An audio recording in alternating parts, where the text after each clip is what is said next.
ہم نے جنت کے اندر جانا ہے، جنت ہماری منزل مقصود ہے۔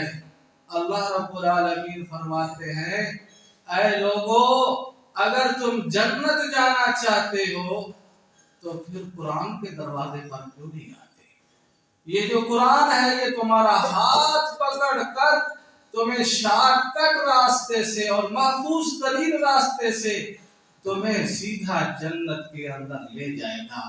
فرمایا یہ راستہ یہ اقوم ہے، یہ سیدھا راستہ ہے، یہ مضبوط ترین راستہ ہے، محفوظ ترین راستہ ہے اور مختصر راستہ ہے جو کہ تمہیں جنت کے اندر لے جائے گا۔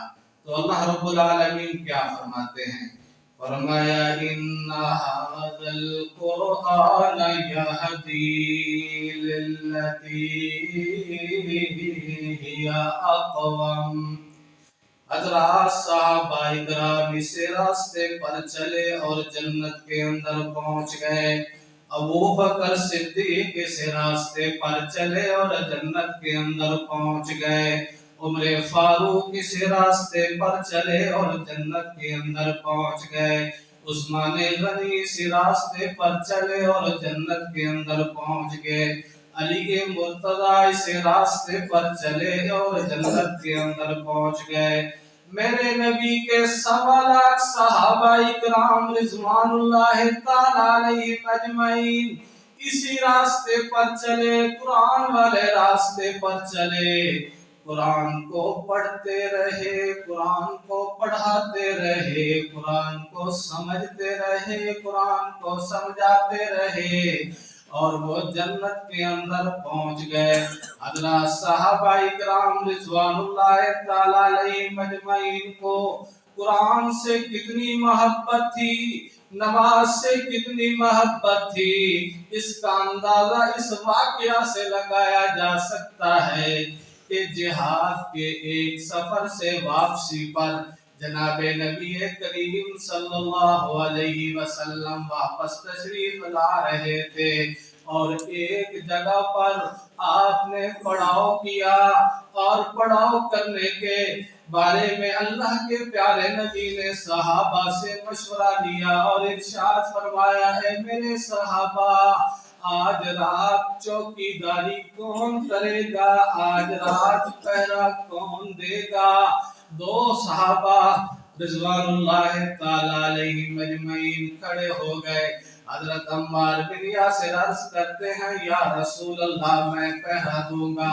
حضرت عباد بن بشر رضی اللہ تعالیٰ عنہ کھڑے ہو گئے، عرض کی میں پہرا دوں گا۔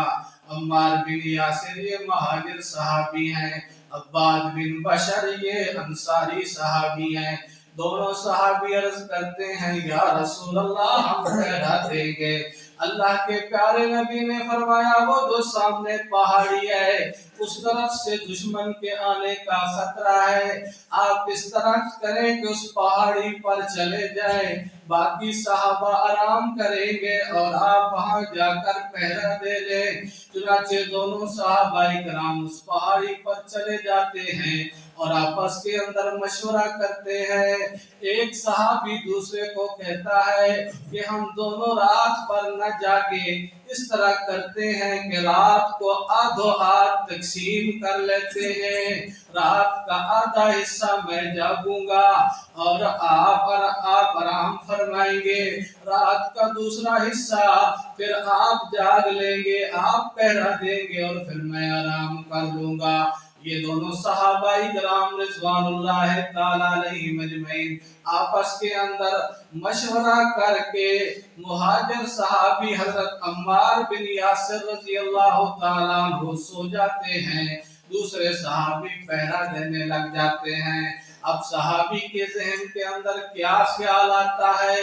دیکھو صحابہ کو قرآن سے کتنی محبت تھی، صحابہ کو نماز سے کتنی محبت تھی۔ کہنے لگا، سوچنے لگا ویسے بھی تو میں نے جاگنا ہے تو کیا خوب ہو اور کیا اچھا ہو کہ اگر میں نماز کی نیت باندھ لوں اور اللہ کے قرآن کی تلاوت شروع کر دوں۔ تو نچے وہ صحابی نماز کی نیت باندھتے ہیں اور قرآن مجید کی تلاوت شروع کر دیتے ہیں۔ दूर से दुश्मन ने देखा कि एक आदमी खड़ा है, तो उसने दूर से तीर मारा और वो उस सहाबी के जिस्म मुबारक के अंदर लगा और उसने अपने हाथ से वो तीर खींचकर बाहर फेंक दिया और उसने कुरान मजीद की तिलावत जारी रखी।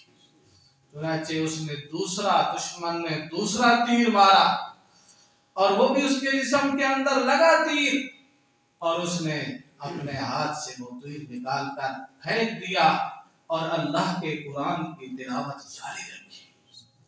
तीसरा तीर आया और तीसरा तीर उस सहाबी के जिस्म के अंदर लगा, लेकिन उस सहाबी ने परवाह न की, अपनी नमाज जारी रखी, कुरान मजीद की तिलावत जारी रखी। लेकिन फिर उसको ख्याल आया कि अल्लाह के प्यारे नबी ने हमारे सिर में ड्यूटी लगाई है पहरा देने की, कहीं ऐसा ना हो कि तीर पर तीर लगता जाए और मैं शहीद हो जाऊं और अल्लाह के प्यारे नबी ने हमारे सिर में जो काम लगाया है वो कहीं फौत ना हो जाए। तो चुनांचे उसने रुकू किया और सजदा किया, नमाज मुकम्मल की और अपने दूसरे सहाबी को, अपने दूसरे साथी को उठाया और जगाया। तो उस दुश्मन ने जब देखा ये तो एक की जगह दो है, तो वो दुश्मन भाग गया। और जब उस मुहाजिर सहाबी ने देखा कि मेरे साथी अंसारी के जिस्म से एक जगह नहीं 3 जगह से खून बह रहा है, तो उसने कहा सुभान अल्लाह, आपने मुझे शुरू से क्यों नहीं जगा लिया कि आपके जिस्म से 3 जगह से खून बह रहा है। तो सुभान अल्लाह, उस सहाबी ने, अंसारी सहाबी ने जो जवाब दिया, कितना प्यारा जवाब है। वो कहने लगा कि मैंने कुरान मजीद की एक सूरत शुरू कर रखी थी जिसे सूरह काफ कहते हैं, सूरह काफ शुरू कर रखी थी और उस सूरह काफ पढ़ने के अंदर मुझे इतना मजा आ रहा था, लुत्फ आ रहा था, तीर पर तीर खाया जा रहा था, लेकिन मेरा दिल नहीं कर रहा था कि मैं सूरत को खत्म करने से पहले मैं नमाज खत्म करूं, सूरत को खत्म करने से पहले मैं रुकू करूं, मेरा दिल नहीं कर रहा था। तो ये हजरत सहाबा किराम का कुरान के साथ मोहब्बत थी, कुरान के साथ उल्फत थी, कुरान के साथ लगाव था, नमाज के साथ मोहब्बत थी, नमाज के साथ लगाव था कि तीर पर तीर खाए जा रहे हैं, लेकिन मजाल है जो नमाज के अंदर फर्क है।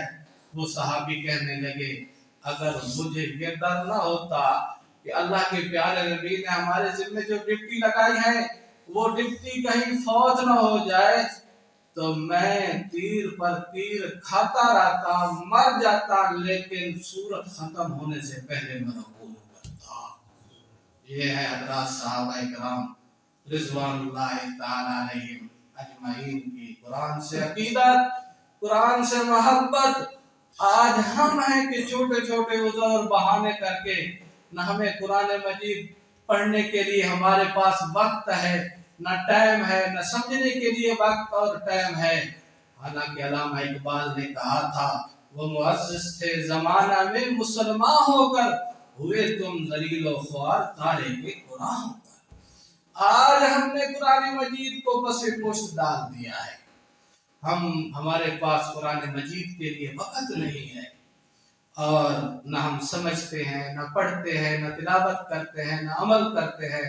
हालांकि अल्लाह रब्बुल आलमीन ने सब कुछ हमारे लिए कुरान मजीद के अंदर रख दिया है। दुनिया की सरबुलंदी भी कुरान मजीद के अंदर है, आखिरत की सरबुलंदी भी कुरान मजीद के लिए है। जरूरत इस बात की है कि हम अल्लाह के दीन से मोहब्बत करें, कुरान से मोहब्बत करें और हज़रत सहाबा किराम रिज़वानुल्लाहि ताला अलैहिम अजमईन अहले बैत इज़ाम से मोहब्बत करें, औलिया अल्लाह से मोहब्बत करें। अल्लाह ताला से दुआ है कि अल्लाह रब्बुल आलमीन हमें कुरान मजीद पढ़ने की, अमल करने की, समझने की तौफीक नसीब फरमाए।